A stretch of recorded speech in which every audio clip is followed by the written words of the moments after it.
آج کل social media کے اوپر یہ خبر گردش کرتی ہے کہ جس نے سب سے پہلے ربیع الاول کی بشارت دی تو وہ جنت میں جائے گا، اور اس طرح کے اور بہت سارے وعدے اس کے ساتھ منسوب کیے جاتے ہیں۔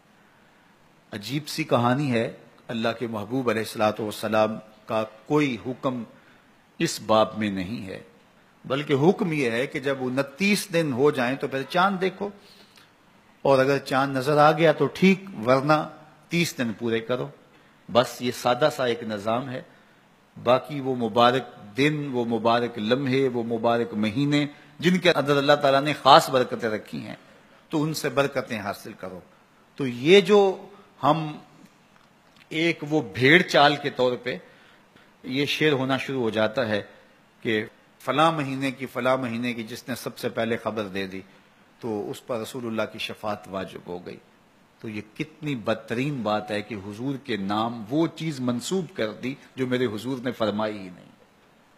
یہ بلکہ فرمایا کہ جس نے میرے اوپر جانتے بوجھتے جھوٹ گھڑا اور میری طرف جھوٹ کو منسوب کیا، وہ اپنا ٹھکانہ جہنم میں تلاش کرے۔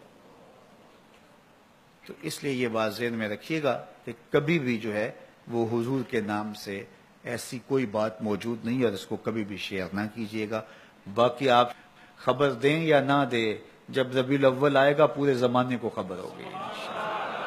وہ مہینہ طلوع ہو رہا ہے، بلبلیں چہکنے لگیں گی، غنچے مہکنے لگیں گے، کلیاں چٹکنے لگیں گی، ناگہاں ساکن ہواؤں پر روانی آ گئی، اور چمن کے پتے پتے پر جوانی آ گئی۔ آج زانوئے ازل نے صبح پہ انگڑائی لی، اور مسکرا کر ایک کرن نے ہاتھ میں شہنائی لی۔ مخزن اسرار قدرت کے امی پیدا ہوئے، غل ہوا دنیا میں ختم المرسلین پیدا ہوئے۔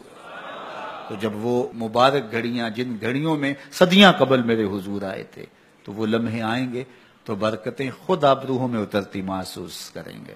باقی انتظار